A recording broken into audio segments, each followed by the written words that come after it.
Hi guys, welcome back to My Club's Fanfic. So we still have a lot of one shot to do. Just the regular one shot, guys. It's not SW now. So what are we doing today? Is something goes along this line, and this is the fic that I'm reading next. It's called "Of Freedom in Flames." So this is a Firebird AU. It becomes strangers to lovers. That's that. Okay, so let's read the summary. Lance is destined to live a simple life. That is, until this handsome firebird comes crashing down on his home island and no one believes him. A shooting star? Right. Shooting stars don't have wings and made out of flame. Jaw lines that cut straight to Lance's heart and hauntingly beautiful eyes. With a thirst for adventure and a burning desire to kill himself, Lance sets out to catch this firebird. It can't be that hard, right? Turns out Destiny is a load of crap because Lance's simple life is about to go up in flames. Oh, so I think I know who the character is. So Lance is just like a human, I believe, and then Keith is a firebird. So yeah, the firebird. All right, let's start with this chapter. Start with this one shot. All right.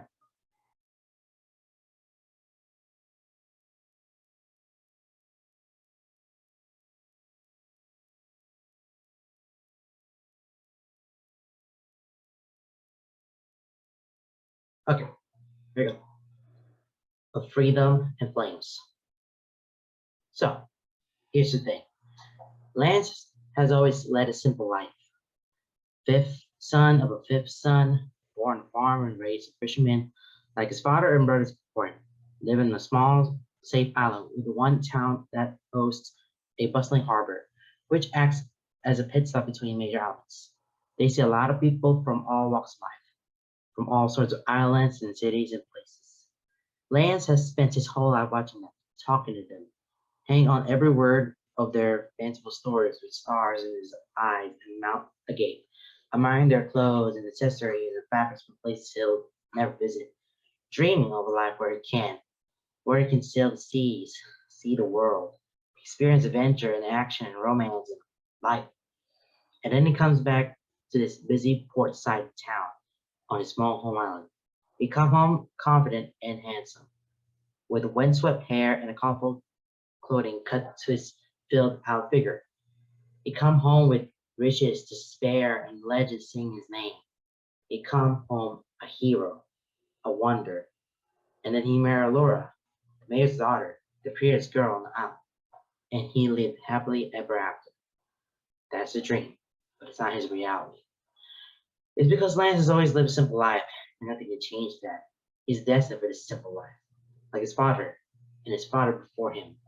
No matter how much he dreams, no matter how many times his mama tells him to get his head out of the clouds, no matter how much he looks up at the stars and wishes, prays, begs, nothing will change that until something does. It comes out of the night sky like a burning ball of fire, streaking across the stars from the dark void above the ocean, crash landing deep in the woods on their very island.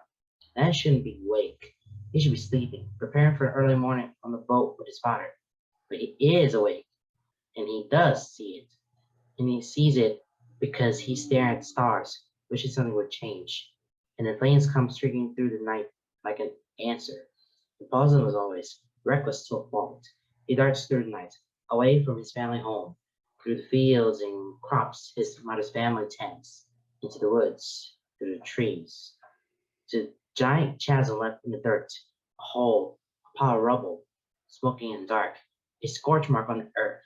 He stops at the edge, leaning against a tree, holding on for support as he leans forward, trying to get a better view because there at the center, something is glowing, something burning, bright and beautiful, a ball of fire. It uncurls, unfurls, large wings spread out, feathers dripping flames as they burn away the darkness. A man! It's a man with wings and a tail of flame, igniting him in the night and shining like a beacon, casting his porcelain skin in hues of fire, glowing like the sun. Lansbury catches and leans forward, loses his balance, and steps on the twig. It snaps loud in the silence of the night. The man's head whips around, piercing dark eyes, illuminated with embers. Find him. Pin him in place. Sear away at the flesh on his bones, ripping the breath from his lungs, setting his heart ablaze. Because he's beautiful. Beautiful and intense and terrifying.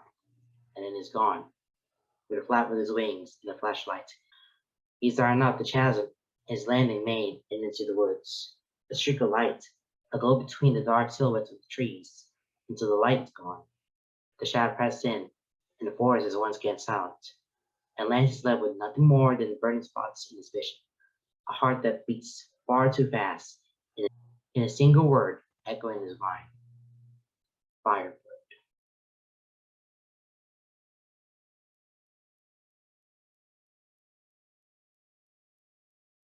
I get into the story now. This definitely makes sense now. So Lance just being born alive, there's nothing you can do about it. And so now this is just as a fisherman, spending time just boring. I wish he could break that little simple life. But then there's this thing, like it's like shining bright, not that, it's like fire like, and just crashing down to the like a town or island. And there's that Firebird. It is a man with wings and a tail. Yep. I think that's referring to his key. But oh, okay. That's a that will be a ironic. Oh, that would be a very spoiler for it. But I don't want to give away with the story. But we know that one. It's very ironic for us that we already know who is the Firebird in this story.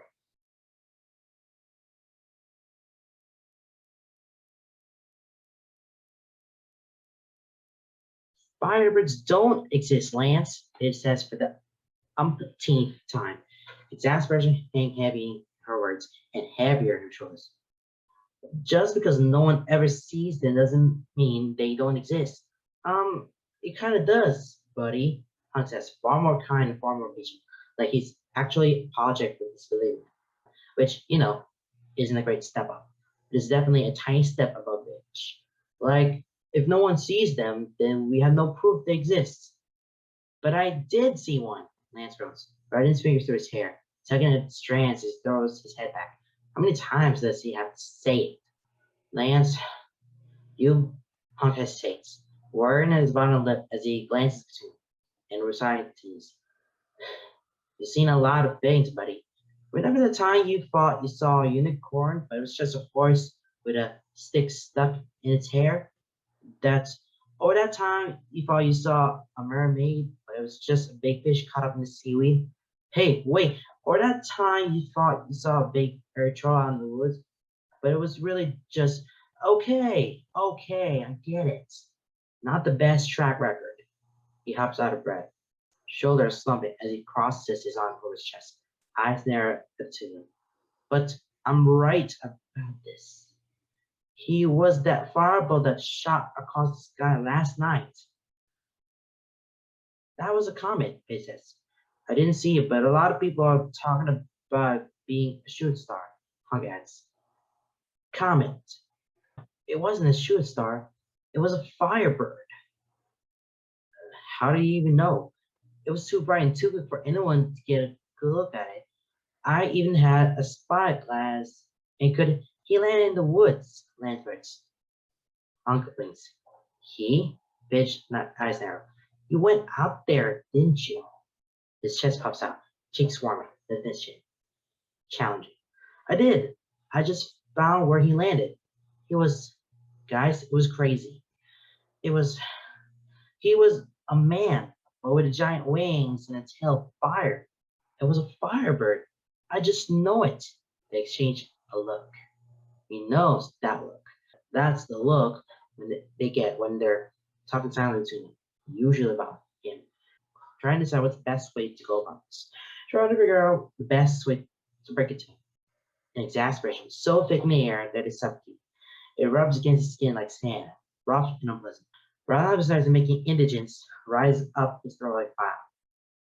I'm gonna prove it to you, he says before they can start. He shines himself to see, glaring between his two best friends. Lance, buddy, no, I don't want to hear it. I'm going to find the Firebird, and I'm going to prove it to you. I'm not crazy. I know what I saw. But Lance, I'm going to capture that dumb bird and show the whole town that I'm not just some lame fisherman's son. I'll bring us all good fortune, and everyone will see how great I am. And Laura will be so impressed that she'll swoon all over me. Oh, man. Pidge, stop him before it hurts himself. I don't think we can. Nope. There he goes. He hears her sigh as he walks away. Head held high and feline heavy. He's definitely not stomping, okay? At least he'll stay on the island. How much trouble he can get up to. Kimberly Lance is being crazy that he saw the Firebird. And Paige and Hong doesn't believe that a single thing that there is a Firebird in the forest. Lance saw everything, and yeah, no one believed him, but he'll find it. He'll prove to the whole town that there is a fireman. Fireman, a Firebird. Watch. He'll see it.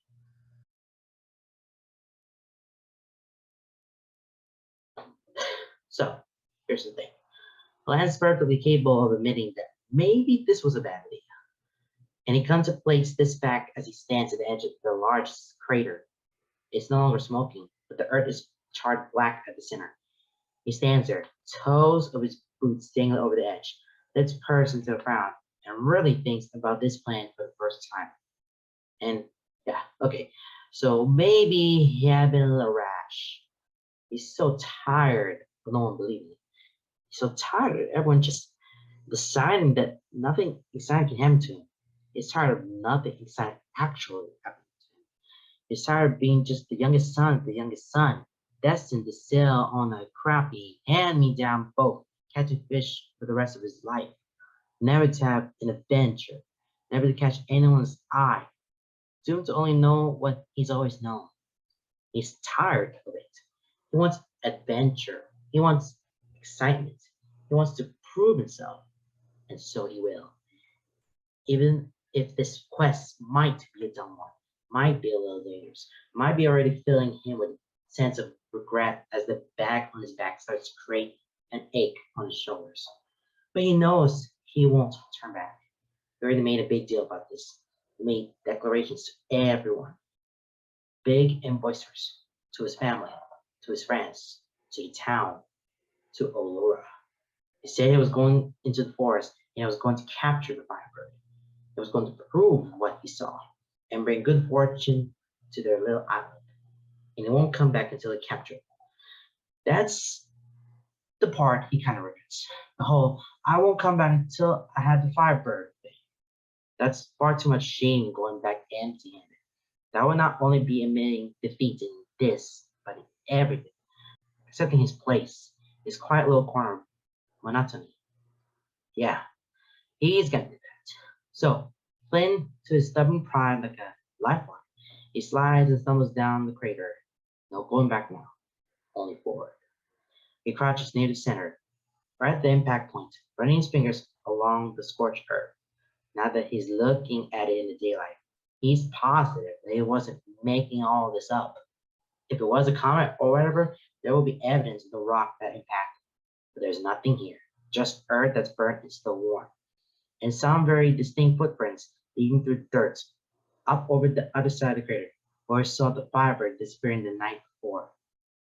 All right, you big shiny pigeon, he mumbles to himself as he stands, rolling his shoulders and his chin. Watch out, because here comes Lancy Lance. He climbs up the other side of the crater, not nearly as graceful as the Firebird had before. Once he's on flat land again, and grass takes over, the footprints disappear. He scrunches his lips up in thought, eyes darting around as he steps slowly into the trees. Surely with wings of fire and everything. There will be some sign of his passage, but there's nothing. No footprints. No burn marks, no grass or trees or bushes. No obviously broken branches that just scream, "Hey, look! Someone ran through here." It's strange. And this might be harder than you thought. Okay, no, if it can't track it, you'll have to lure it out. It couldn't have gone far, not when crash landed so heavily just last night. Early this morning, doesn't matter. But point is, it should still be close. And even though he looked kind of human, he's still kind of bird. So Lance cleared his throat, covered his hand, his mouth as he breathed in. Caw, caw, breathe, scream, caw. What the hell is that supposed to be? Lance is not proud of what the sound he makes, okay? He's aware that it's somewhere between start yelp and a hyper squeal, but he can't really dwell on it because he spins around, heart in his throat, adrenaline kicking it into overtime, on to find the Firebird. He stands several yards away, leaning casually against a tree trunk, arms crossed loosely over the bare chest. The vest he wears leaves far too much of that alabaster skin on display, beautiful and defined, muscles shifting beneath tight skin as he moves. Tight, black leggings, several long clothes tied to his waist, a few bands of gold that jingle and cling together at his ankles, a gold band wrapped around the thick bicep, barefoot, long dark hair that frames his face, sharp features, a scar up one cheek, dark glaring eyes that remind Lance of the night sky, piercing and open, drawing him in and refusing to let him go. His wings are folded behind him, feathers bright and woven of flames, edges crackling with fire, tail long, with a puff of plumage at the end, likewise true in flame. He flips behind him, lazy and curious. The forest around him doesn't burn, yet Lance can feel the heat radiating from him.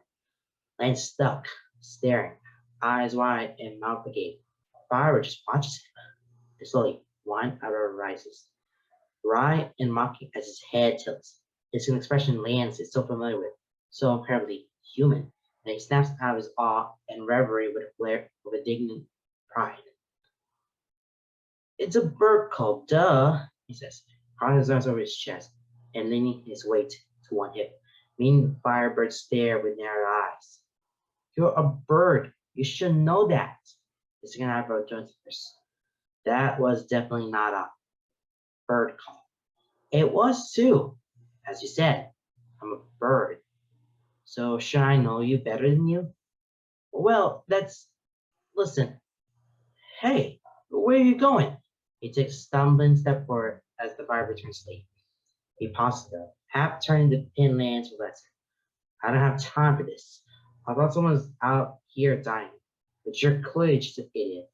"Am I though?" There's a cockiness there that makes the Firebird pause. It makes eyes narrow and lips purse into a small confused pout. "Oh, now that's you." Lance finds still grin, smirk curling before it can stop it. "I mean, I was trying to lure you out and it worked. So, who's the real idiot?" The Firebird's expression changes then. It goes blank, eyes narrow as he looks Lance over, from top to bottom, searching his eyes as calculations whirl behind those dark irises. His lips press into a thoughtful scowl, and Lance feels a shiver run through, feeling like he's being picked apart. "You're here to try to catch me, aren't you?" Yes. Voice carefully measured, carefully even, edged with awareness and sharp spite. "I, yes? My brother warned me there will be humans like you, but I always thought they'd be more." Lance bristles. "More what?" "Just more." "Hey, I am totally more. Just you wait, you overruled pigeon. I'm going to capture you, and there's nothing you can do about it." Something strange happens then. The sharp look in the Firebird's eye fades. The scowl softens. His lips tug up at the corners, just barely, just enough. His eyelids lower just a fraction. Eyes ends with mirth. I'd like to see you try it, he says, and while Lance can tell he's trying to keep his voice even, there's a glinting bounce of amusement. And just like that, he turns and darts through the tree on light steps, quick as the wind, leaving a fire of fire feathers in his wake and a glow that ignites the shadows between the trees. He lifts lands with a distinct impression of a smirk, smug and coy. His heart in his throat, palms swayed beneath his gloves. His hair stands on end, and despite the chill shivering down his spine, there is a warm pulling in his gut. He gets the distinct impression they so screwed.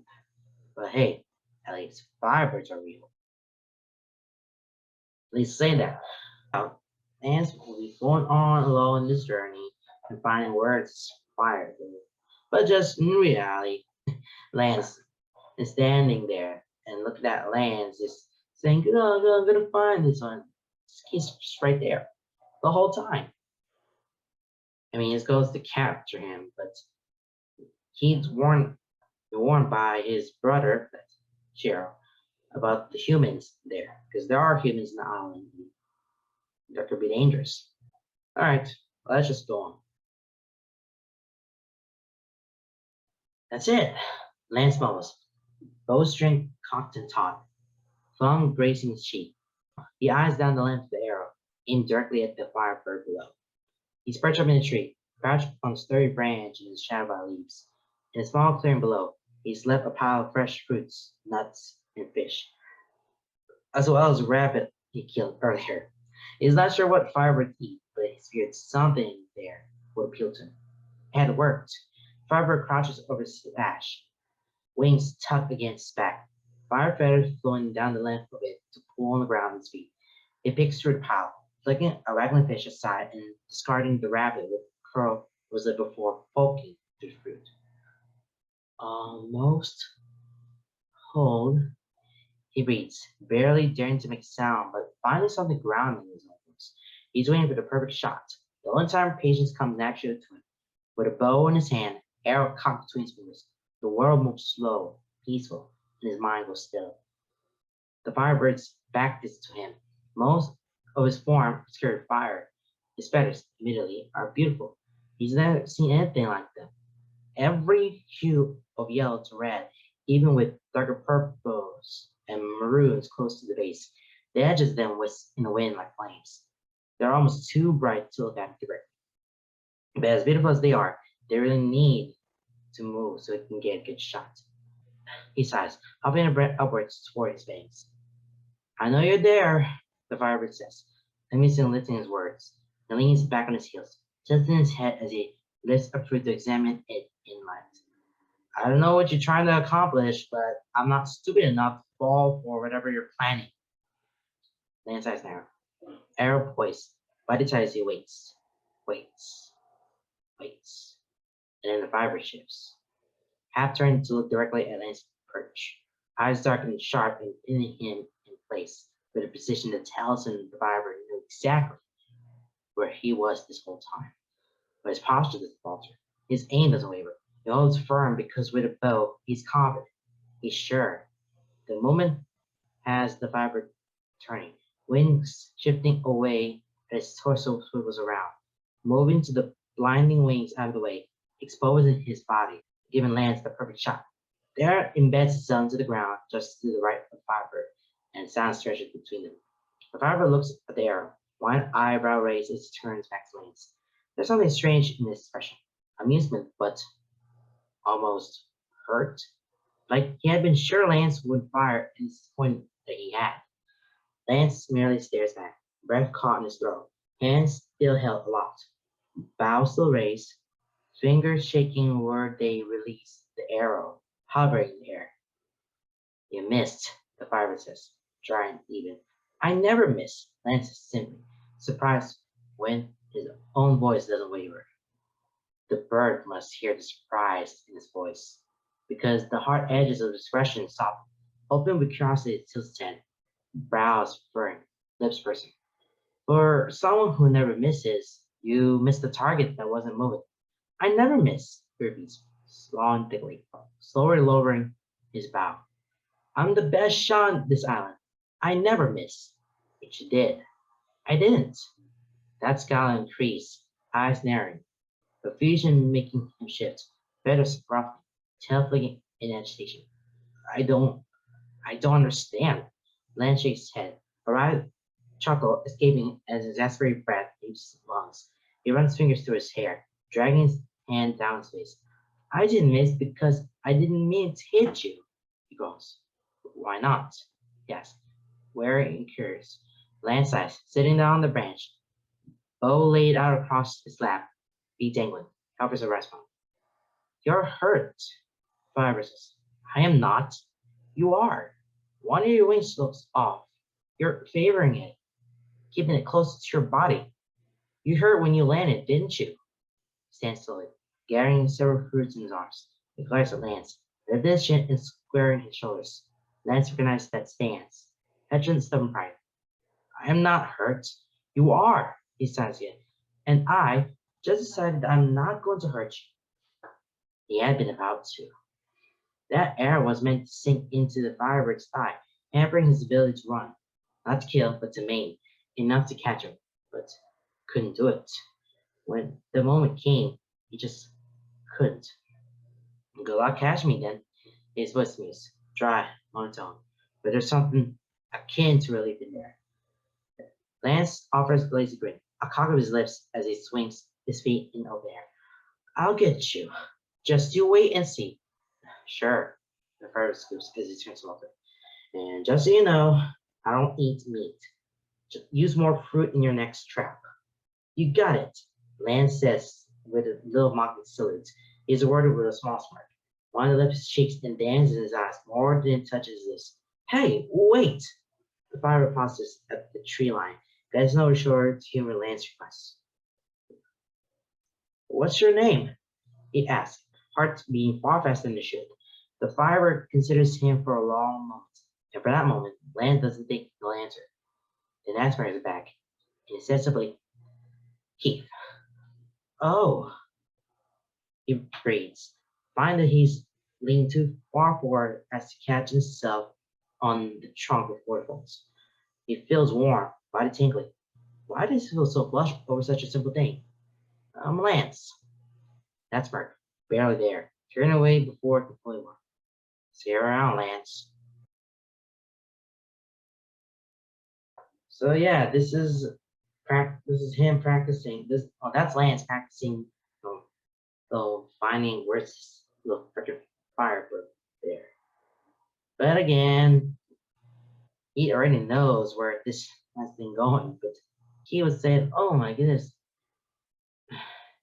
Lance missed all the time because Lance doesn't want to hurt Keith of just directly hitting at him with that little arrow. That's not how you do it. But Lance will have to do it. Good luck with that. And I think I'm on the Firebird side of Keith.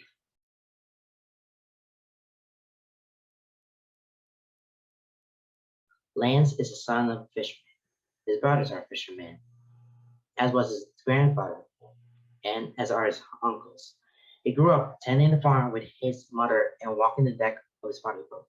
From an early age, he learned how to toil the soil and balance on the rolling waves. He learned how to milk cows and tie knots. He learned how to climb trees and mast or ships. So there are three things Lance is really confident in. It's climbing, nets, and knots. So saying that the trap was pretty easy. Waiting is the hard part. It's been days since he's been out here. Days since he started his quest for Key.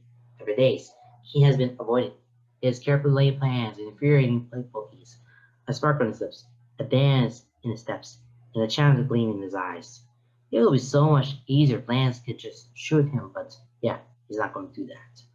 Firebird or not, even with his pride on the line, he's not going to injure Key. They'll catch him the old-fashioned way, like his father would, and his father before him, with a net.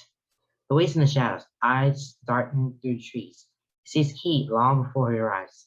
His glow announces his presence, and with the sun setting, he's even more apparent, beautiful even, as he steps into the clearing, wings shining and casting his skin in a warm glow. He glances at the pile of food at the center of the clearing. Clearly, trap. Clearly what Lance has been doing for days now. One eyebrow goes up, tugging at the corner of his lip as he smirks. He's confident. That's good. 1 point in Lance's favor. He glances around, eyes lingering on Lance's hiding spot for only a second longer than anywhere else, letting him know that he looks exactly where he is. But that's fine. He sets for it, obviously, and leisurely wooden ropes are pulled taut. A clear trap that's only haphazardly hidden. One that Lance has used before. One that Keith never falls for. But that's fine. Because this time, it's just decoy. Keith steps up to the fruit and lays it out on a blanket of leaves, falling and abandoned as the forest threatens the end of autumn and the threat of winter. They're common in the forest these days, and they make for a subtle camouflage. Keith smirks Lance's way, clearly confident, clearly victorious, clearly mocking as he crouches down to pick through the offerings. Fresh fruit, even some cheese that Lance brought from home, just to make it all more tempting. He doesn't get a chance to do much else because Lance wipes out, cutting through the rope in behind him. Snaps easily, already frayed in preparation. The sound rings throughout the clearing. Keith's head snaps up, eyes going wide as down the ropes whistling surrounds him. All throughout the trees, hidden from view, the ropes slide and pull, counterweights, falling, pulling, tugging, going taut, and the entire forest floor erupts around him as net flies upward and closing around him, pulling into the air with a startled shout. Lance snaps, a startled sound that burst from his lips because it actually worked. Holy crow! He says the steps out from the trees, running across the clearing, hands on his hips. He grins up at the boy struggling with the lead. It actually worked. He turns then, still trying to find his balance in the net. Leaves fall from it. A couple pieces of fruit plop to the ground, slipping through the netting. His wings and tail look as tangled as limbs, and Lance momentarily hopes that this won't hurt his wing more.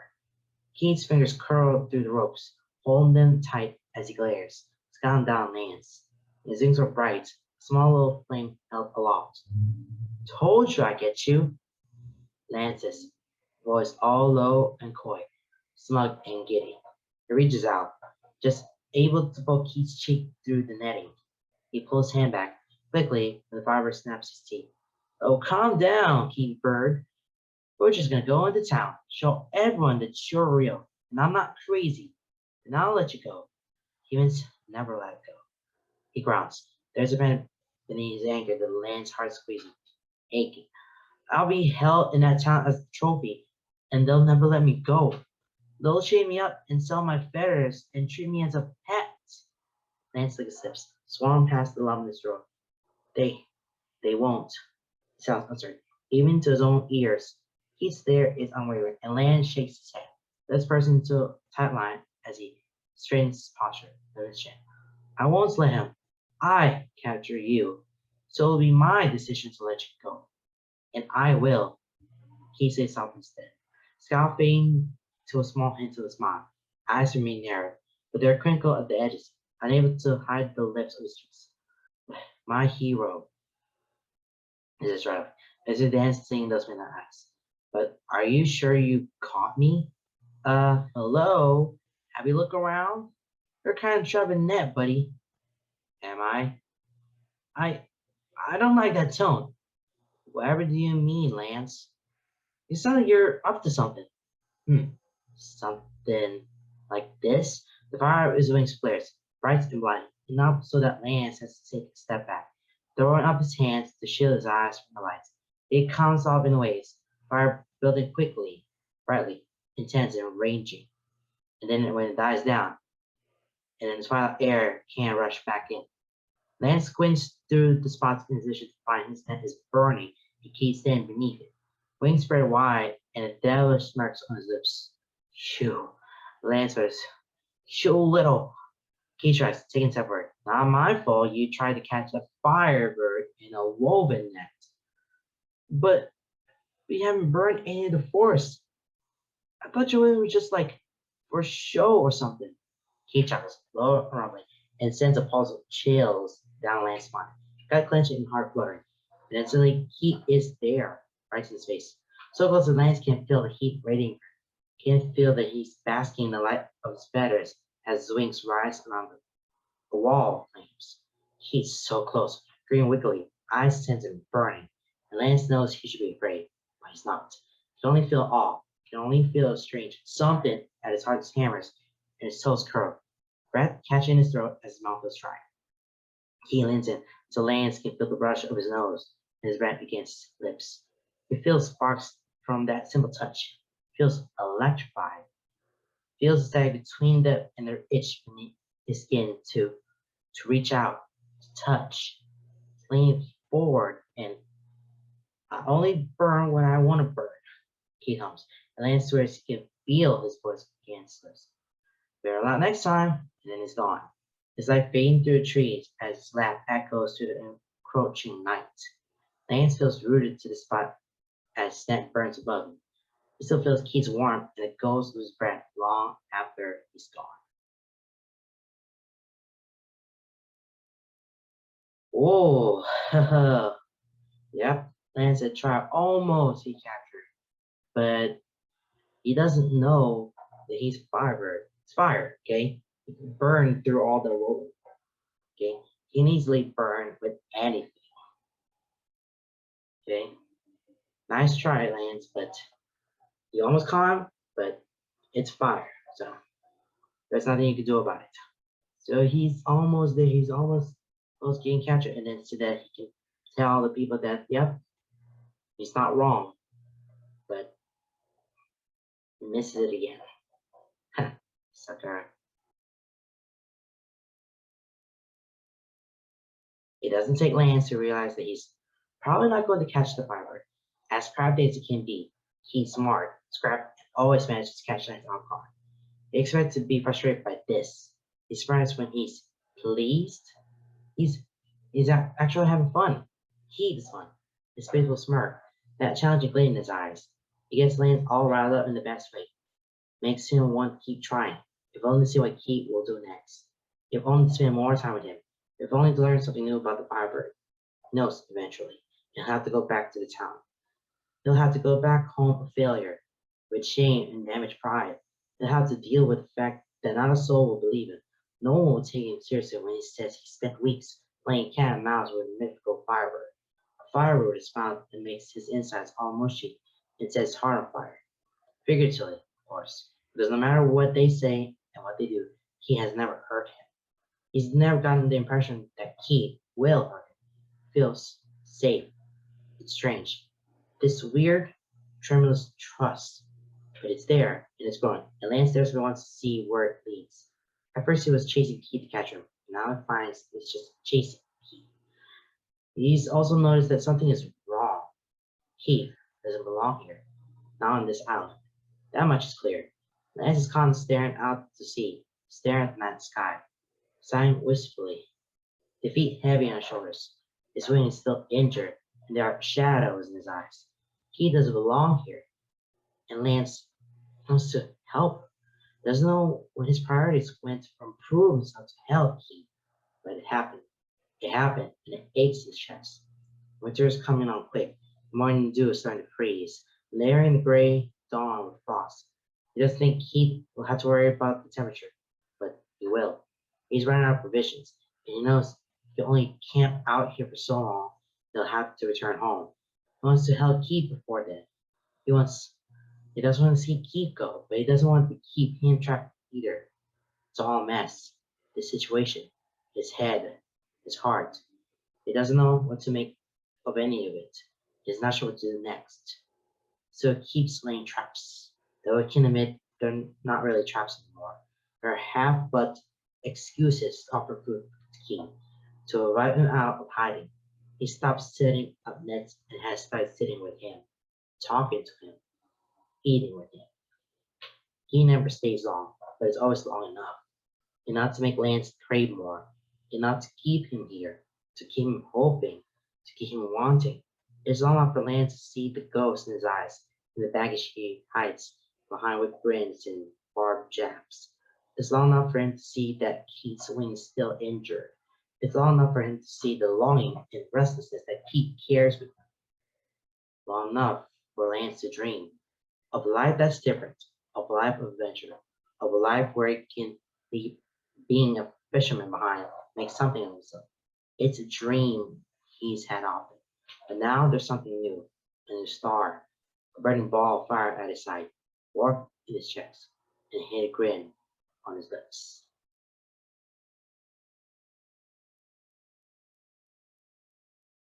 Yeah, Lance gives up all this finding heat and just caught him and turning to it, but he's not gonna do that. So he decides to give up and try to assess of what's happening to Keith. Why he's there. Well, Lance will definitely have to think about it. There's definitely a hope for that. I believe so. Yeah. As usual on their tiny island, Winter announces itself, not with a whisper, but with a shout. It snows one night while he's asleep, and he wakes to a blanket of white covering the forest. It takes all his willpower and rumbling a stomach to get him out of the cocoon of warmth to start the day. Thankfully, in the encroaching winter months, it had someone packed for it. With his winter furs and a thick cloak, he's able to keep most of the chill at bay. Unfortunately, they don't do so much, and they do next to nothing when they're wet. Because as he makes his way to the lake for water, the layer of snow hides where the bank ends, and the water begins, trapped beneath a thick layer of ice. He's well across that edge when he hears the first splinters, paralyzed with fear as he realizes what's happening. As the cracks echo beneath him and across the lake, deep and terrifying, heart in his throat, body alight with a surge of adrenaline, panic squeezing in air from his lungs. He turns, intent on hurrying back to safety, to getting back to land before the ice gives way. He makes it only a step. He feels 1 foot sink, the chills seeping instantly into his boot as it submerges. He gasps, shocked by the cold, and that's the last bit of air he gets before it falls through. The water is like needles against skin, sucking through his clothes and flesh to freeze him to the bone. It envelopes him, swallows him whole. The rashes biting against the cold, against the water, but every time he catches the ice, it snaps beneath his fingers. His heavy clothes, good for the chill in the air, are weights dragging him down. His body grows cold. His legs grow tired. The water is a froth around him as head struggles to stay above, lips numb as he gasps for air. He's not sure how long he struggles, not sure how long it takes to make it back to the shore, but he does. Manages to keep his body going and finally long enough to stay afloat, to swim to the edge, to climb onto the shore of the lake and collapse into the blanket of snow. Eyes closed, breath coming in short shudders. Everything hurts, and it doesn't. Too numb, too cold. He knows he needs to move. I can't. The dark behind his eyes too welcoming. The promise of peace too tempting. His body stops shivering. I slip seamlessly into unconsciousness, giving in the tongue of the darkness that drags him under. He sees light behind his eyes, orange and red and bright. The last thing registers is warmth against skin, and thinks he might have breathed a sigh of relief. Wow, winter. I mean, winter is tough when it comes to the island because they have seasons there. Yeah, yeah, here in Buffalo, it's really tough here in the cold and blizzard. We dealt with a lot of blizzards. We shovel the snow, and yeah, that's winter for you. That's Buffalo. That's describes Buffalo for you. Most of the time, it's winter. Believe, definitely believe. And then someone saved Lance's life from the coldness in the island, and that's definitely no good.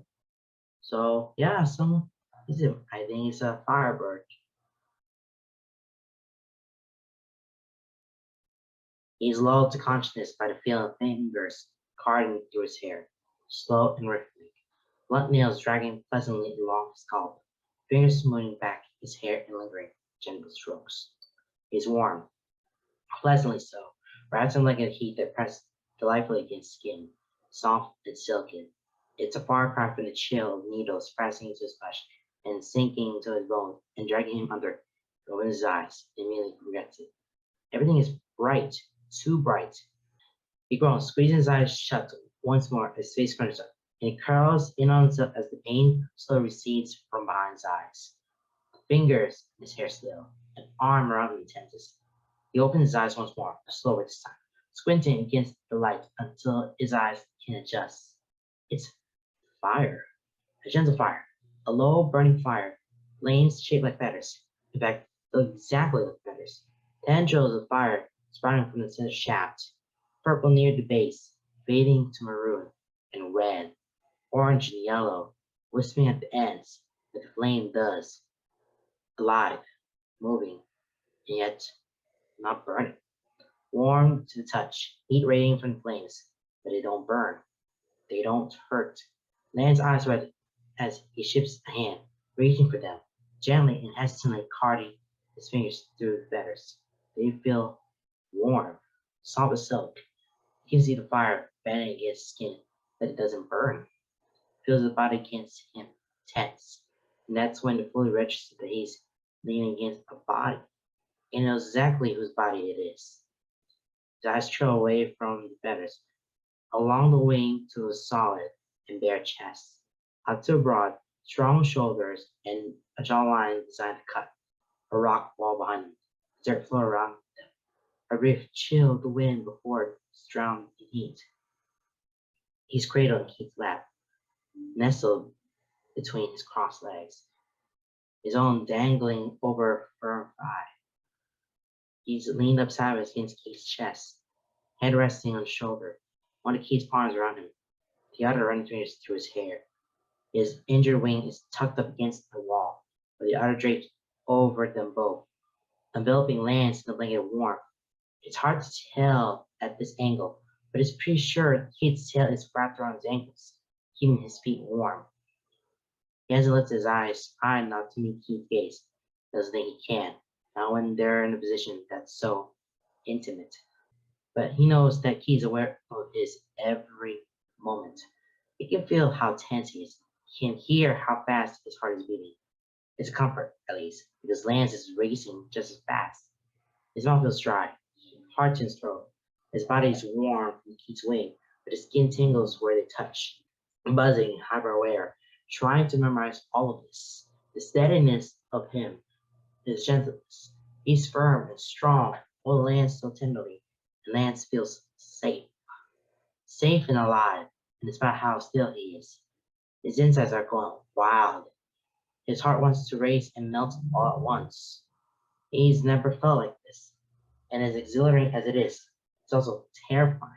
Terrifying and wonderful, and no matter how nervous he feels, he knows he isn't going to move because he likes it here in Keith's arms. He wants it to last as long as it can. When he goes back to running his fingers reverently through Keith's feathers, unable to resist, he feels Keith relax. His own fingers hesitate, but eventually move through Lance's hair again. The arm around him no longer feels like a vice. They're beautiful. Lance breathes, trailing fingers through fire feathers, enjoying the feeling of warmth still against him. They don't even hurt.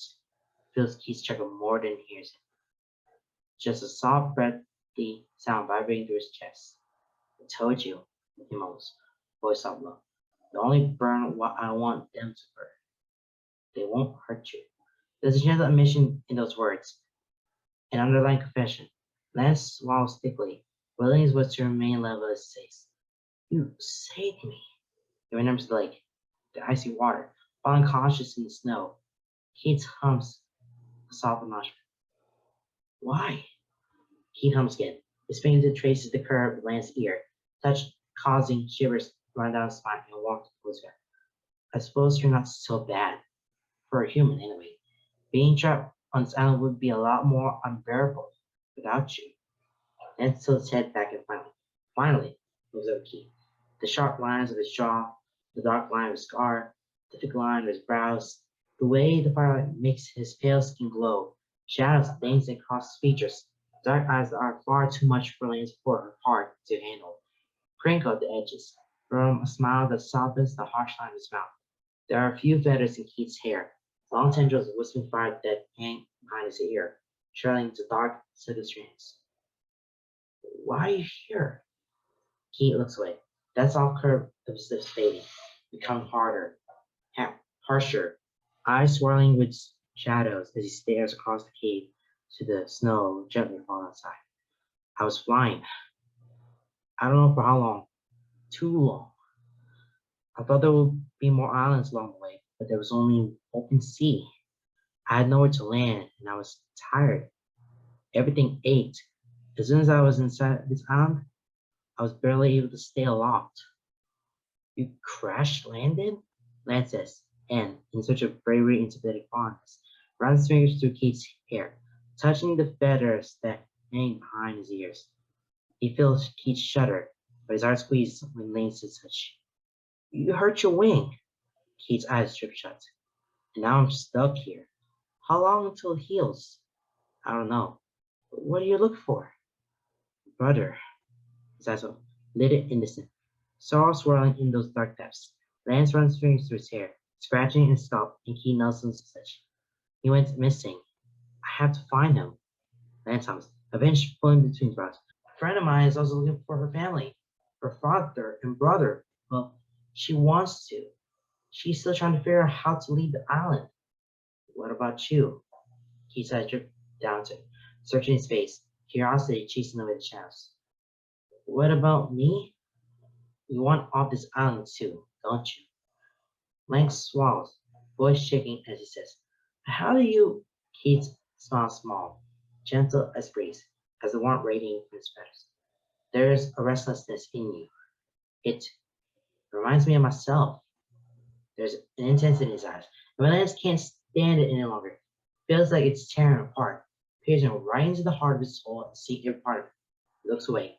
He laughs, though there's no humor in it. Leaving will be great, but it's just a dream. Says who? Says everyone. The same people who said I'm just a myth?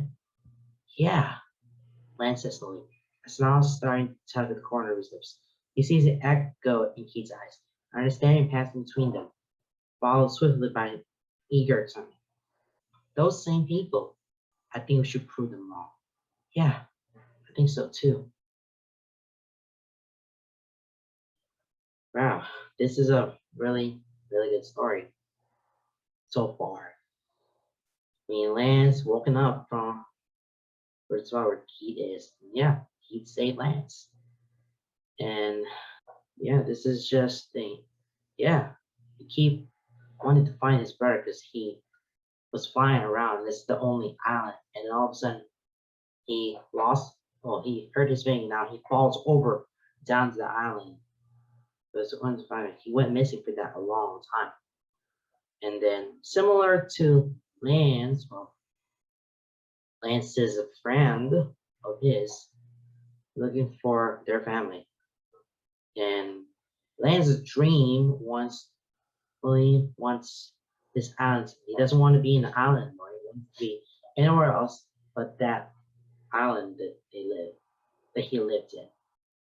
Because the people in the island right there, they said that Firebird is just myth. They don't believe it. But together, Lance and Keith will have to prove them wrong that yeah, there is Firebird. And they will never believe it. Okay.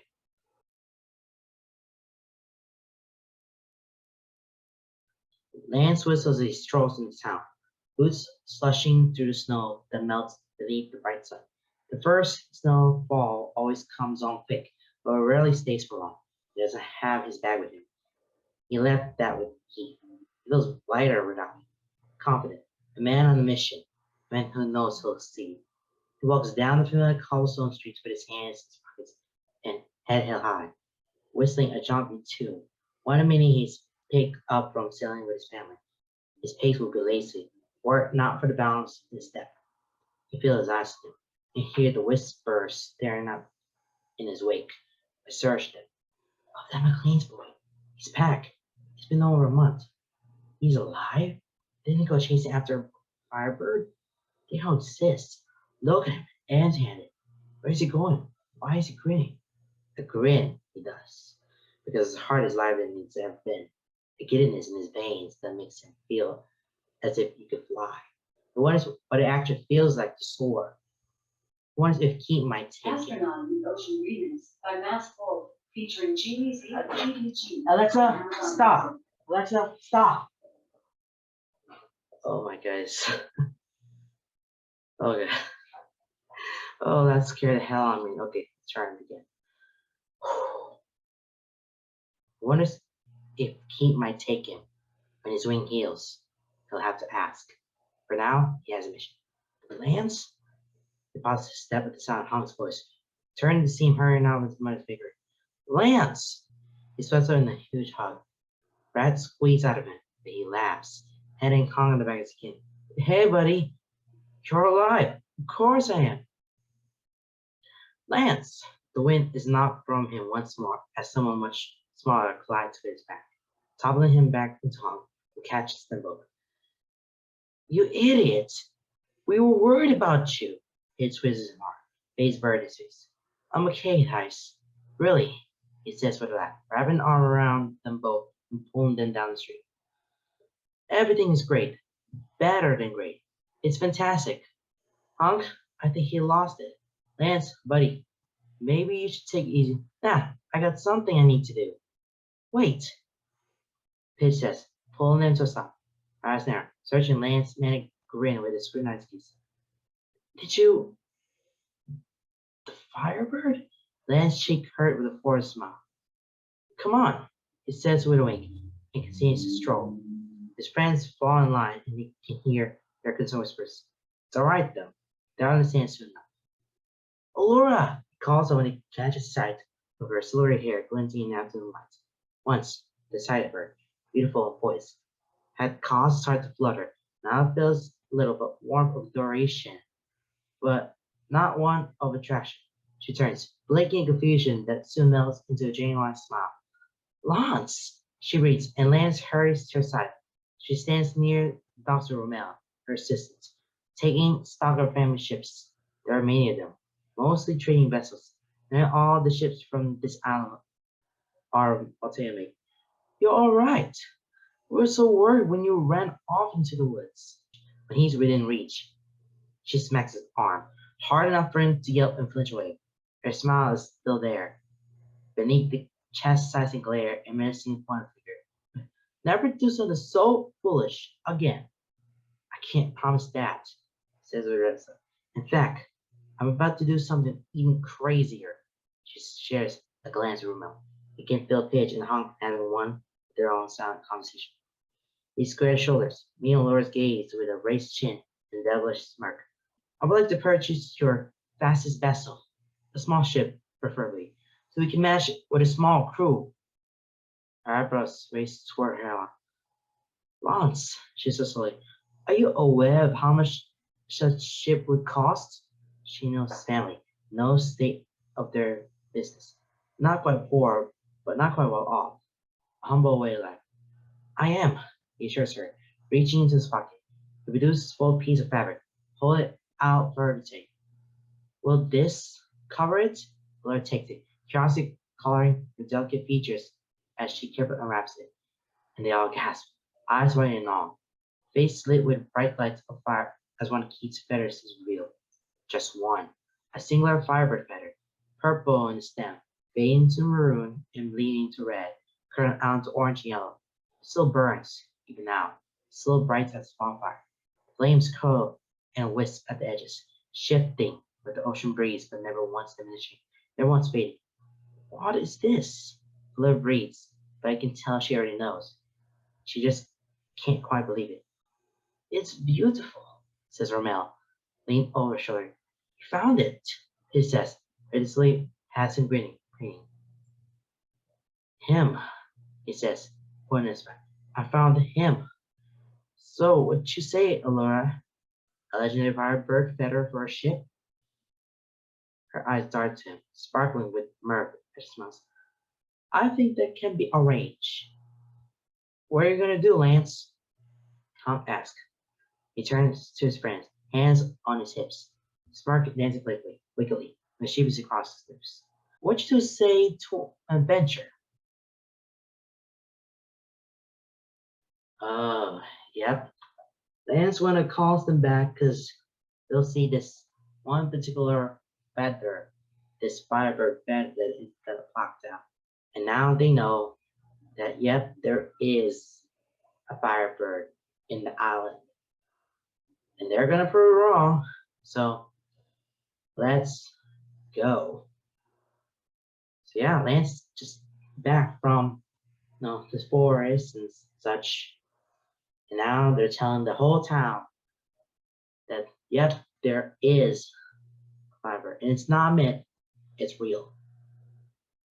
Very real in this story. Okay. Lance has always led a simple life. Fifth son of a fifth son, born on a farm and raised a fisherman. He's known the sea before he could walk. He's never been allowed away from his home island.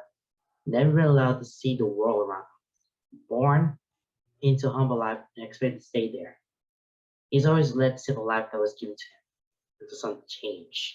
Until his prayers to the stars were answered in the form of ball of fire, hurling toward his tiny island home. Until he met a man, a creature of legend and myth. Until he felt the warm, sickening touch of feathers that burned like flames. Until he met someone who not only makes his breath catch and his heart melt, but also makes him believe that anything is possible. His dreams don't have to stay dreams. Lance has always led a simple life until one day he decides not to. Until one day he finds himself at the helm of a ship, sailing away from the only home he's ever known, pitching the ropes and hunkers at the bow. Alora and Romeo turned to face the wake, sad to see their island fade on the horizon, but excited to be here.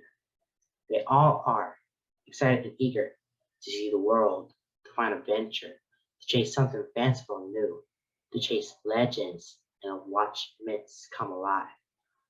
And at the heart of it all, Lance steers ship and Keith stands at his side.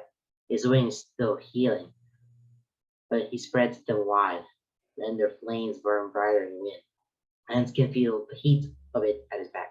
He can feel the warmth of Keith's tail as he wraps loosely around his leg. But the arm around his waist, he thinks, is the warmest. Or perhaps the burning heat where he presses Keith's side, lead into a steady frame and unwavering intensity, letting Keith hold him up while simultaneously offering Keith strength to lean on.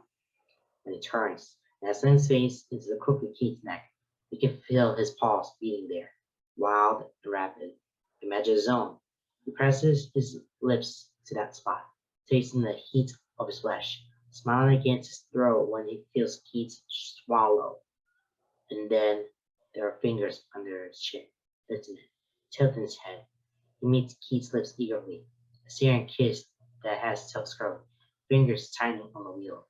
And when the kiss breaks, pulling back just far enough for him to meet those gorgeous dark eyes, it feels as if he is falling, tumbling endlessly, weightlessly into the night sky.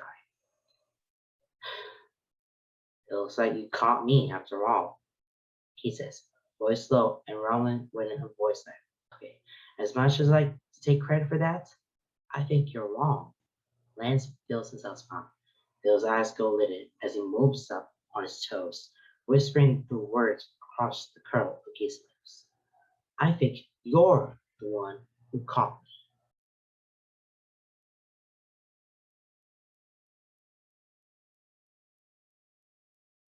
And that's it, guys. That is of freedom and flames. Oh, this is a very, very fascinating story that I ever read. And I can't believe that I have pulled that out, that story. So it's so amazing that the wheel made me pick that. And that's beautiful. That's very fancy.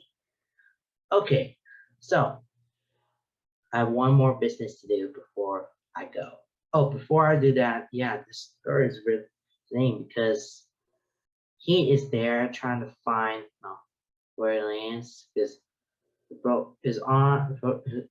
He hurt his wing and fell down one of the islands and tried to escape away from this town.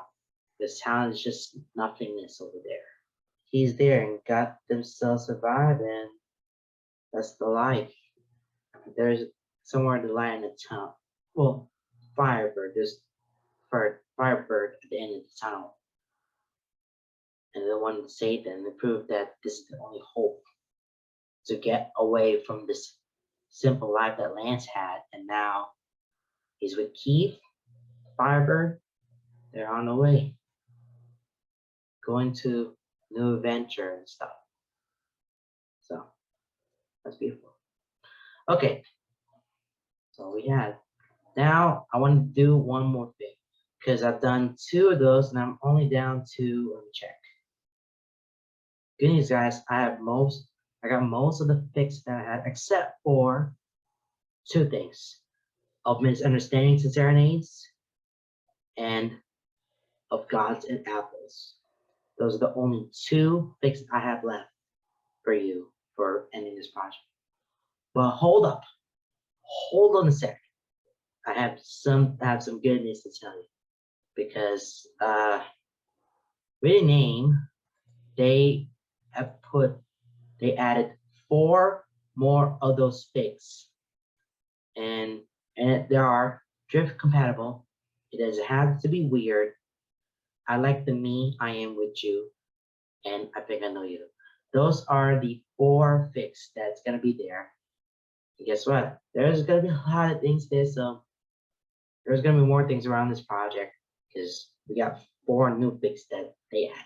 Written name added this one. So can't wait to have those after we're done with all these 90 figs that I have, and then we'll open up 4 more. But for now, we have to deal with this last 2 before we can get into the 4 figs that we're gonna do. Figs that I'm gonna read later. All right, so this is the 50th position. So one of them, I'm gonna read it for next week, and the other one will read in the 16th week, the final week, basically like the end of that whole project, so that I will caught up most of the NSW one-shots and all the other 19 figs that Witty added this one, but now we're getting ready. Okay, so it's between Of Gods and Apples and Of Misunderstanding Serenades. One of them is going to be on next week, and the other one is going to be the week after, and including the NSW. All right, here we go. 50-50 shot. Yep. Of Gods and Apples is the next fig. That's next week. And the week after will be of Misunderstandings and Serenades. That will be the final week. Okay. After 2 of regular one shot and an NSW one shot, I'm gonna be all caught up, but there will be 4 new regular one shots coming your way. So there you have it. All right, guys. I think that's enough for this video. I'll see you next time. Goodbye, everyone.